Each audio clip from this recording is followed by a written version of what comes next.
साल के अंत तक हरिद्वार में 602 गांव ग्रामीणों को मिलेगा संपत्ति स्वामित्व। 20 गांव में योजना के 5वें चरण के तहत ड्रोन सर्वे का काम पूरा।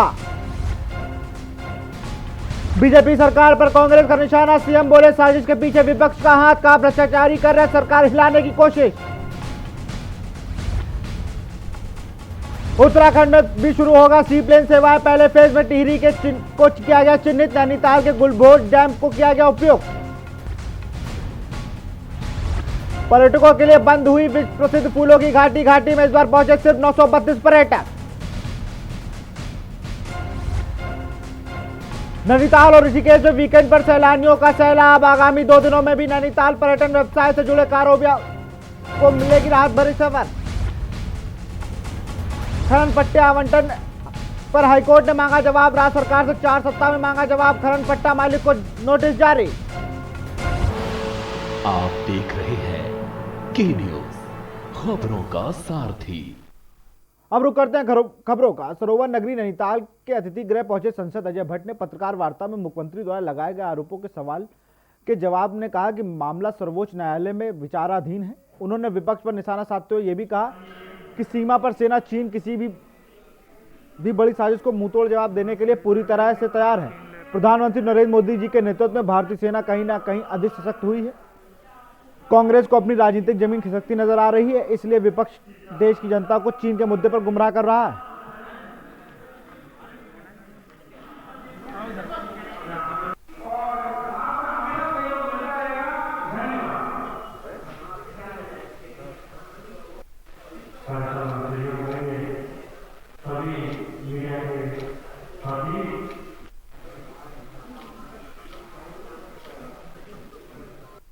जो भी मामला है, मामले आए हैं और मामले कानून के अधीन हैं और कानून के अधीन जब मामले होते हैं तो अधिक बोलना उसमें उचित नहीं है। माननीय न्यायालयों द्वारा जो भी आदेश दिए जाते हैं हम उसका अक्षरशः पालन करते हैं और करना भी चाहिए। अभी सर्वोच्च न्यायालय में मामला चल रहा है तो इसलिए कहीं पर भी कोई बात बोलना उचित नहीं होगा। दूध का दूध, पानी का पानी हो जाएगा। उत्तराखंड हाईकोर्ट ने लॉकडाउन में किसानों की फसल के कटान व बिक्री करने में हो रही परेशानियों को ध्यान में रखकर दायर की गई 2 अलग अलग जनहित याचिकाओं पर सुनवाई करते हुए कोर्ट को अपना निर्णय सुनाया है। 12 मई को कोर्ट ने सुनवाई के बाद निर्णय को सुरक्षित रख लिया था।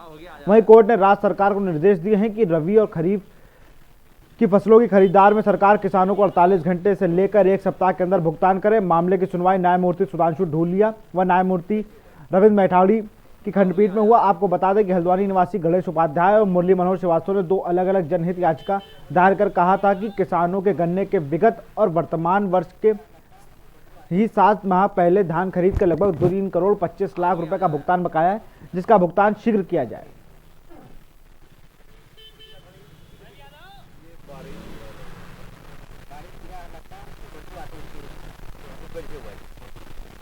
हो गया, आ जाए।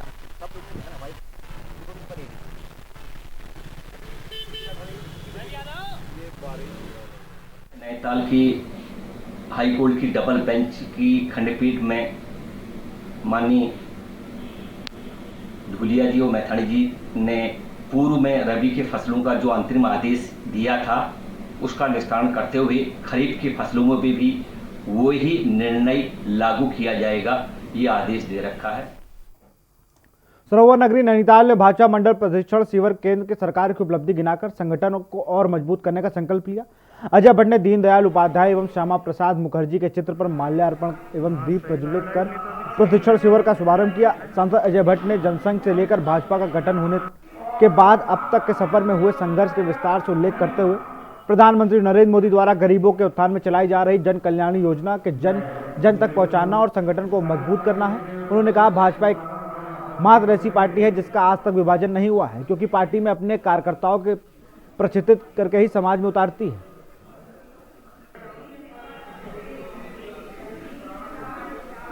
सही लाइव नहीं तो अभी छीन लेता हूं। नहीं, कार्यकर्ताओं का मनोबल बहुत ऊंचा है।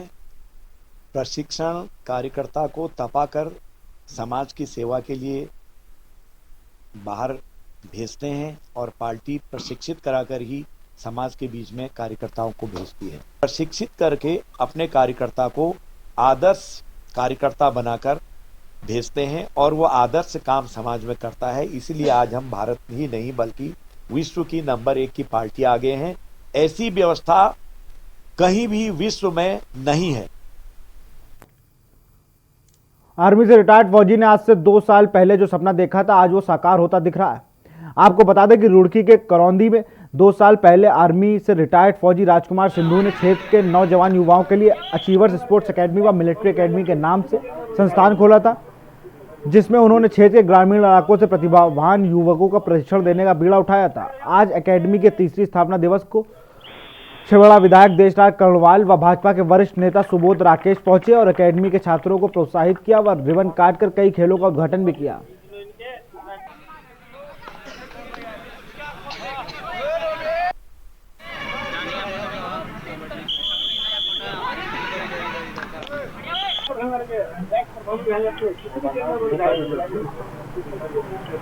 पहले तो मैं अचीवर्स स्पोर्ट्स एकेडमी का जो हमारा स्थापना दिवस यहाँ पर है, मैं बहुत बहुत बधाई देना चाहता हूँ अपने बड़े भाई राजकुमार सिंधु जी को।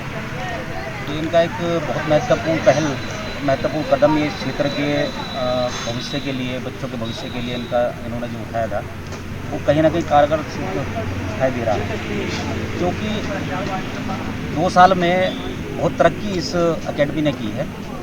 स्टेट और राष्ट्रीय लेवल तक के बच्चे यहाँ से निकलकर सीखकर आगे बढ़ने का काम कर रहे हैं। साल पहले जब मैंने शुरू किया था तो 5-6 बच्चों से शुरू किया। आज एक तो जो है हमारे क्षेत्र के बच्चे थे पहले। आज इस एकेडमी के अंदर मेरठ, सहारनपुर, उत्तर प्रदेश और पहाड़ी क्षेत्र के भी बच्चे हमारे हॉस्टल में रह रहे हैं और बहुत सारे बच्चे जो भर्ती हो गए, भर्ती होकर के ट्रेनिंग भी किया। और एक और मतलब गर्व की बात है कि जो बच्चा हमारी ट्रेनिंग इधर से जो ट्रेनिंग लेकर के गया था वो अपनी जो ट्रेनिंग हुई आर्मी की उसमें भी बेस्ट कैडेट रहा। तो ये पूरे क्षेत्र के लिए गर्व की बात है, क्योंकि वहाँ पूरे हिंदुस्तान के बिल्कुल छटे हुए बच्चे जाते। गेम्स का उद्घाटन भी था और मुझे बड़ी खुशी मिली इस पूरे क्षेत्र के और खासकर तुंगा, सहारनपुर, मेरठ, पश्चिम उत्तर प्रदेश से बच्चे यहाँ पर आए हैं। और क्योंकि गेम्स से बच्चों का सर्वांगीण विकास के साथ साथ यह मिलिट्री एकेडमी बच्चों को फोर्स में भेजने के लिए प्रेरित करती है, उनको इस लायक बनाती है कि बच्चे सहज पूर्वक भर्ती हो जाए और फिर भर्ती के बाद भी बच्चे वहां जाकर के अपना और अपने क्षेत्र का और अपने देश की सेवा करें। राजधानी देहरादून में इन दिनों स्मार्ट सिटी का कार्य चल रहा है, जिसके चलते आमजन को कहीं ना कहीं दिक्कतों का सामना करना पड़ रहा है, जिसको लेकर स्मार्ट सिटी के सीईओ डॉक्टर आशीष कुमार श्रीवास्तव का कहना है कि जिले में 2 ही मार्ग ऐसे हैं जिसको पूरे दिन कुछ समय के लिए बंद किया जाता है। सीईओ का कहना है कि यातायात प्रबंधक से विचार विमर्श करने के बाद ही मार्गों को बंद किया जाता है। उन्होंने कहा कि स्मार्ट सिटी का कार्य पूरा होने का लक्ष्य 2022 तक का है, लेकिन हमारी पूरी कोशिश होगी कि इसको जल्द से जल्द पूरा किया जाए।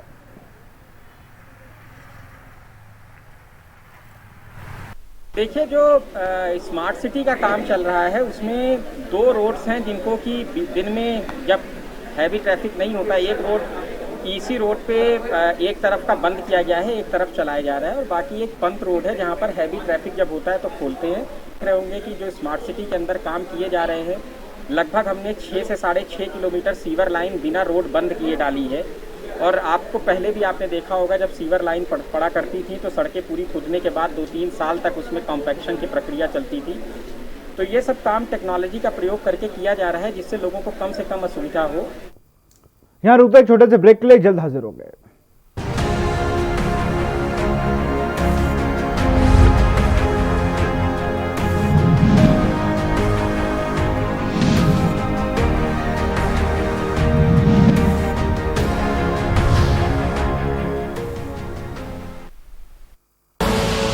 आप देख रहे हैं के न्यूज, खबरों का सारथी।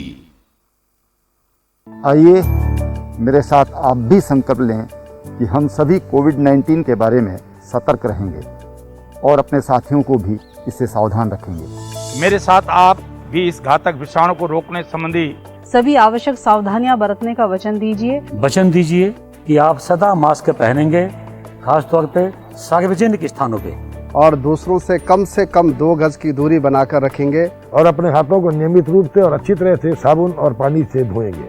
और कोविड-19 के लक्षण महसूस होने पर मैं तत्काल चिकित्सा सलाह लूँगा, ऐसा संकल्प लीजिए। मेरे साथ आप भी इस वचन में शामिल हों कि कोविड-19 से जुड़े आचार व्यवहार का पालन करेंगे और दूसरों को भी ऐसा करने के लिए प्रोत्साहित करेंगे। जब तक दवाई नहीं तब तक ढिलाई नहीं। हम एक साथ मिलकर कोविड-19 के खिलाफ इस लड़ाई को जीतेंगे।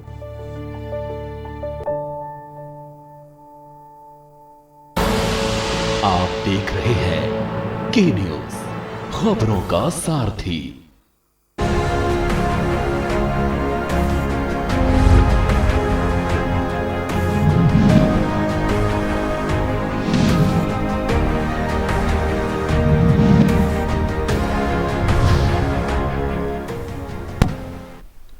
ब्रेक के बाद आपका स्वागत है। बढ़ते खबरों की ओर। उत्तराखंड में कल से कक्षा 10वीं व 12वीं के स्कूल खुलने जा रहे हैं, जिसको लेकर राज्य सरकार द्वारा एसओपी जारी कर स्कूलों को खोलने की अनुमति मिल चुकी है।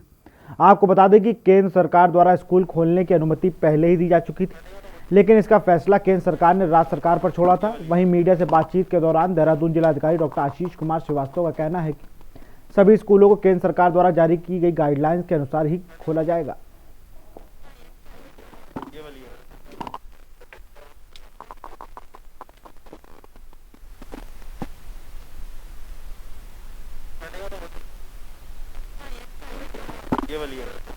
देखिए, राज्य सरकार की तरफ से गाइडलाइंस आई हैं, उन गाइडलाइंस के तहत स्कूल खोले जाएंगे और स्कूल में जो भी बच्चे आने हैं, स्टूडेंट्स आने हैं, वो उनके पेरेंट्स के कंसेंट के हिसाब से आएंगे।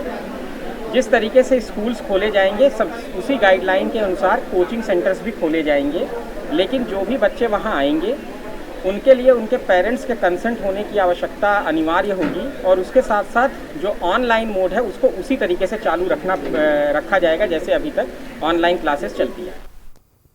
आगामी त्योहारों को सीजन शुरू होने वाला है, जिसको देखते हुए एसपी हिमांशु वर्मा ने मैंगलोर कोतवाली में ज्वेलर्स व व्यापारियों की एक बैठक ली, जिसमें त्योहारों को चलते बाजारों में भीड़ बढ़ जाएगी, जिसके लिए व्यापारी ज्वेलर्स को सुरक्षा का ध्यान रखना जरूरी है। इसके साथ ही व्यापारियों को भी लेन देन करते समय सावधानी बरतनी होगी। उसके उपरांत कोशिश करें कि सभी लेन देन ऑनलाइन प्रक्रिया के जरिए किए जा सके, जिससे कोई बड़ी घटना घटित ना हो सके।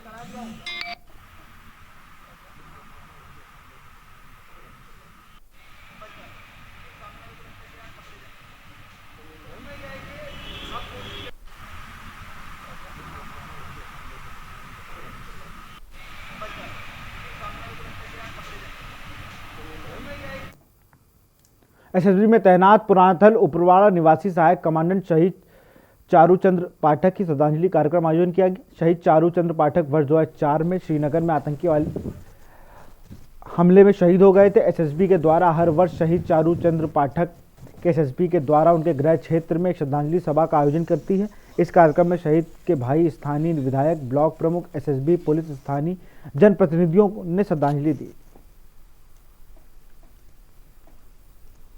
वीर जवानों की गाथा है।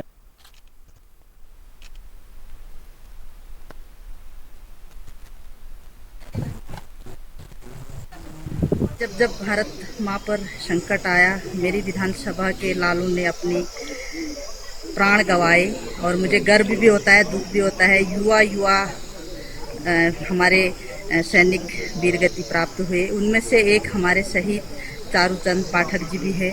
वो उपराड़ा के रहने वाले थे, आतंकवादियों में भिड़ने से उनकी शहीद हुए। मैं उनको श्रद्धांजलि अर्पित करती हूँ।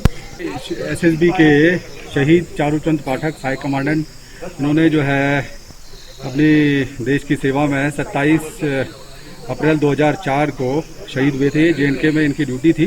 तो जम्मू एंड कश्मीर में आंतरिक सुरक्षा के ड्यूटी के दौरान एक वाहिनी थी हमारी वहाँ पर, 7वीं वाहिनी, उसके ऊपर जो है कि आतंकवादियों द्वारा ग्रेनेड का हमला किया गया। लेकिन आतंकवादी जो थे उन्होंने एक और ग्रेनेड हमला किया और उसमें इनको ग्रेनेड के स्प्लिंटर्स लग गए थे।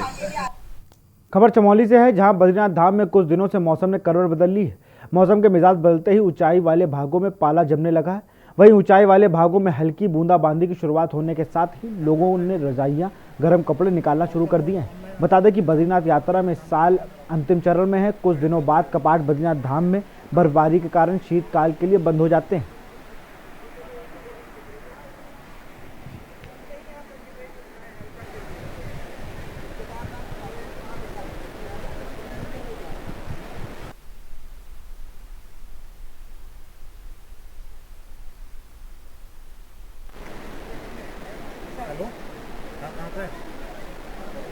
व्हाट्सएप ऑनलाइन आता पत्री राम को कभी ना काम के कस्टमर करा वीडियो बोले तो हाँ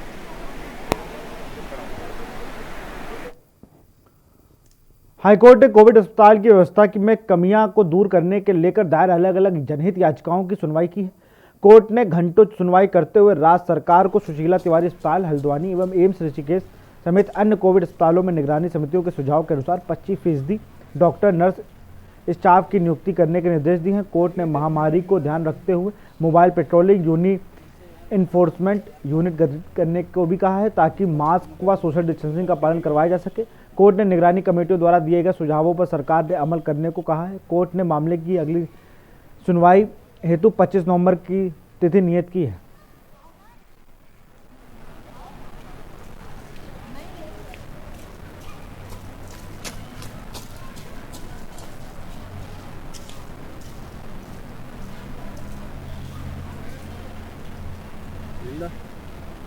अभी तक झंडा हिल रहा था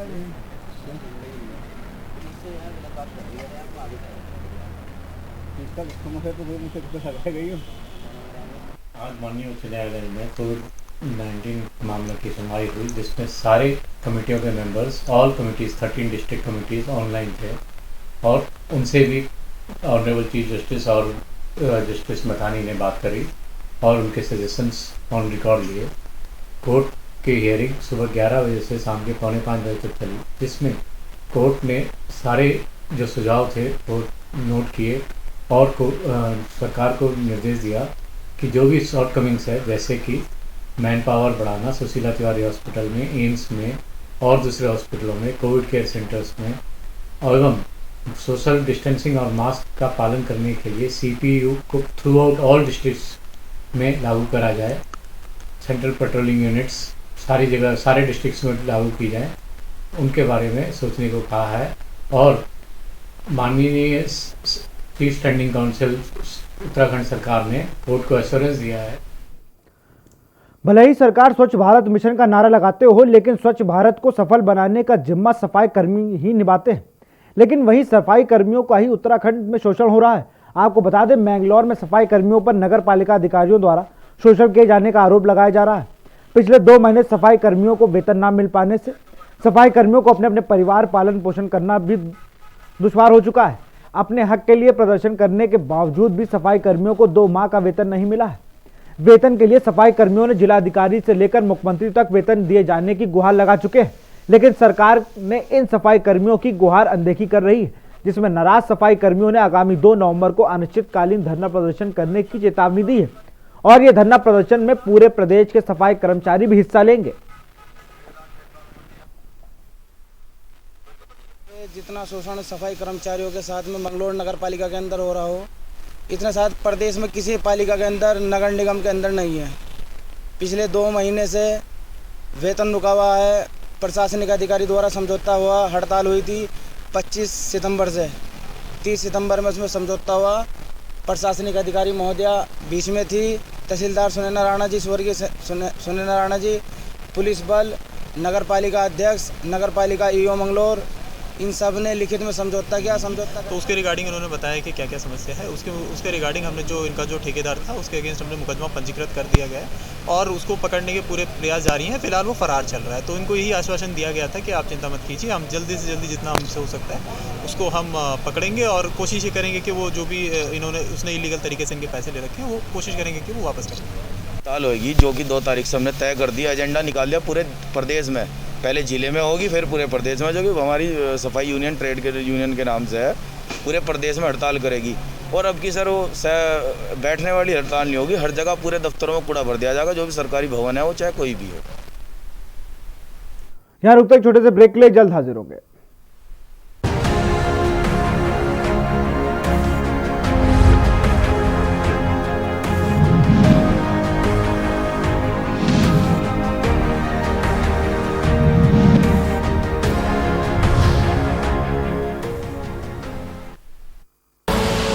आप देख रहे हैं के न्यूज, खबरों का सारथी। लम्हे छोटे से ये जिंदगी से भरे, इन्हें हाथों में भर ले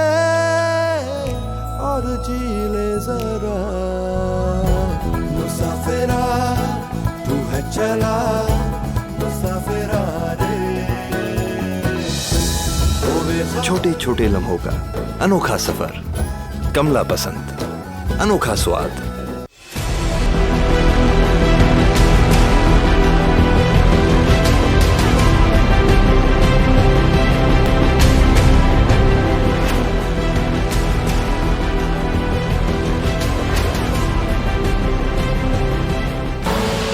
आप देख रहे हैं के न्यूज, खबरों का सारथी।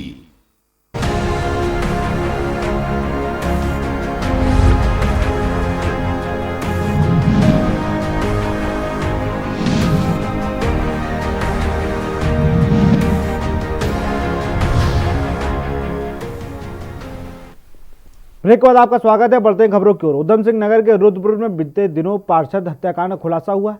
पार्षद हत्याकांड में मामले में पुलिस ने एक शूटर को उत्तर प्रदेश के अलीगढ़ से गिरफ्तार किया है, जबकि घटना के मुख्य आरोपी पूर्व सभासद राजेश गंगवार सहित 6 आरोपी अभी फरार चल रहे हैं।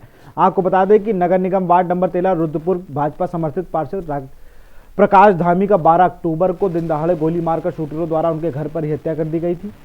घटना का वीडियो पास में लगे सीसीटीवी कैमरे में कैद हो गया था। पार्षद की हत्या के बाद से ही पुलिस लगातार आरोपी की धरपकड़ के लिए दबिश दे रही है। पार्षद हत्याकांड के खुलासे के लिए पुलिस द्वारा एसओजी सहित 14 टीमों को लगाया गया था, जिसमें पुलिस ने एक शूटर राजकुमार उर्फ बिट्टू को अलीगढ़ उत्तर प्रदेश से गिरफ्तार कर लिया। बहरहाल अभी भी 6 आरोपी हत्याकांड के फरार चल रहे हैं। पुलिस टीम लगातार दबिश दे रही है। जल्द ही फरार आरोपियों की पुलिस गिरफ्तार कर लेगी।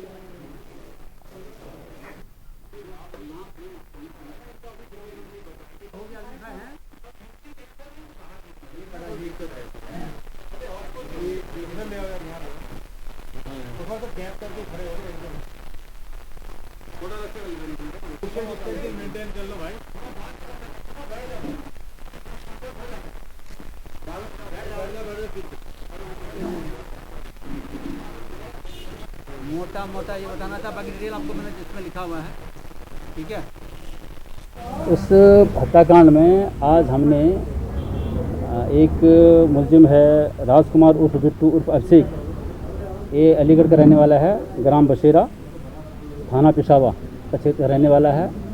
इसके बहुत लंबा चौड़ा आपराधिक इतिहास है। इसको कल शाम को अलीगढ़ क्षेत्र से हमारी टीम ने पकड़ा है और पूछताछ की गई। पूछताछ करने पर जो है इसमें इस पूरी घटनाक्रम में जो भी यहाँ पर अन्य साक्ष्य उपलब्ध हैं, इसमें एक तो अन्नू गंगवार, उसका बड़ा भाई जो राजेश गंगवार, दिनेश शर्मा जो सिद्धार्थगंज का रहने वाला है, ये 3 इसमें इन्वॉल्व हैं, ये षड्यंत्रकारी हैं।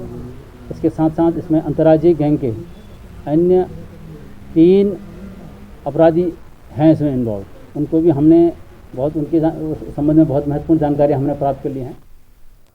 सितारगंज से एक सड़क हादसे की खबर सामने आई है, जहां पर साइकिल और ट्रैक्टर ट्रॉली के बीच टक्कर होने से साइकिल सवार की दर्दनाक मौत हो गई।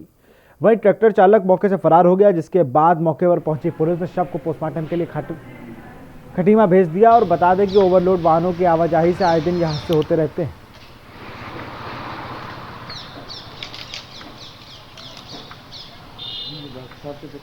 कौन से डॉक्टर को फोन करें?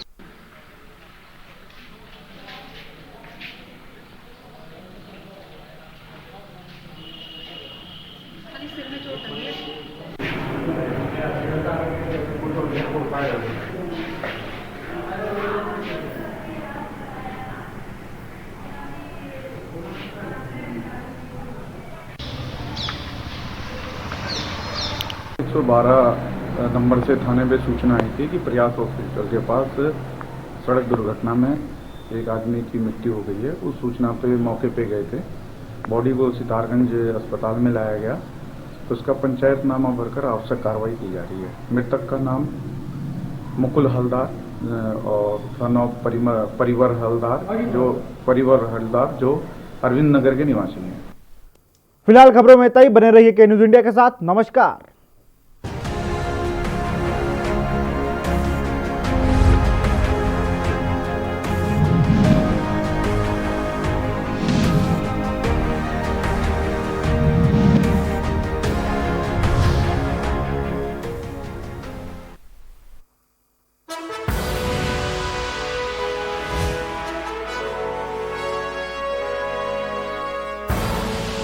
आप देख रहे हैं के न्यूज, खबरों का सारथी।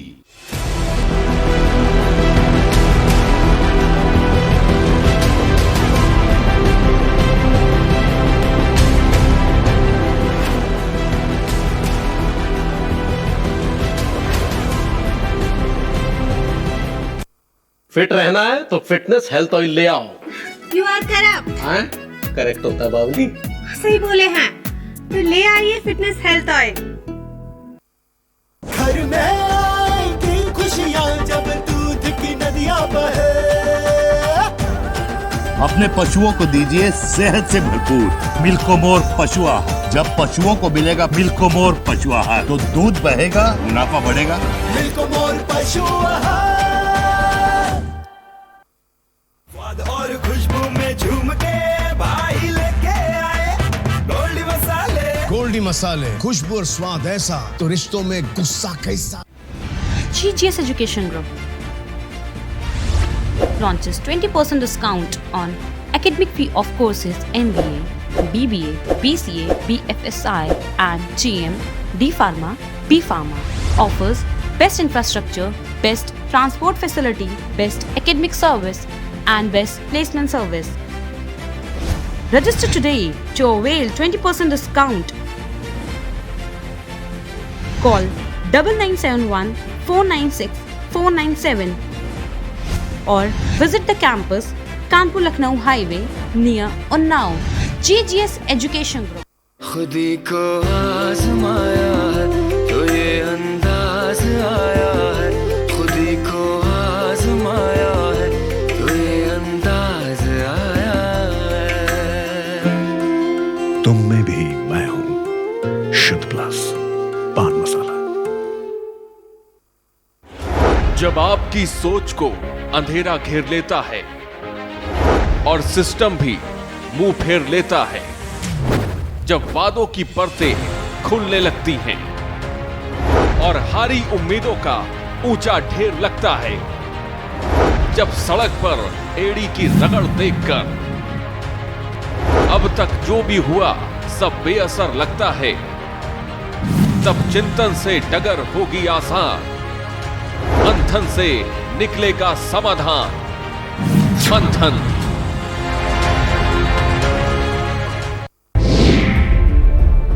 क्या है भरण पोषण की परिभाषा? भरण पोषण पर किनका है हक? बेऔलाद किससे पाए अपना हक? भरण पोषण न करने पर क्या है दंड? भरण पोषण की क्या होगी राशि? बुजुर्गों का हक ऐते रख। कीजिए सवाल, जानिए अधिकार। 0512 239 0031 और 0512 239 0032। हमारी खास पेशकश वकील आपका में रविवार दोपहर 3 बजे सिर्फ के न्यूज इंडिया पर।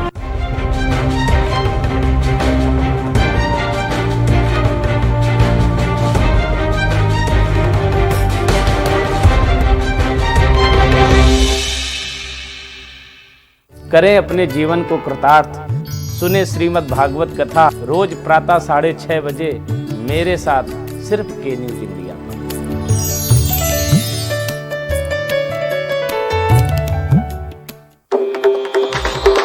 मिलेगा हर समस्या का समाधान। विवाह में बाधा, जीवन में वास्तु शास्त्र का प्रभाव, शिक्षा में ग्रह नक्षत्रों का प्रभाव, कारोबार में आने वाली हर बाधा का, जिंदगी में ग्रह नक्षत्रों का प्रभाव, नौकरी में बाधा। देखिए हर समस्या का समाधान लाइव विद आचार्य लंकेश।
देख रहे हैं के न्यूज, खबरों का सारथी।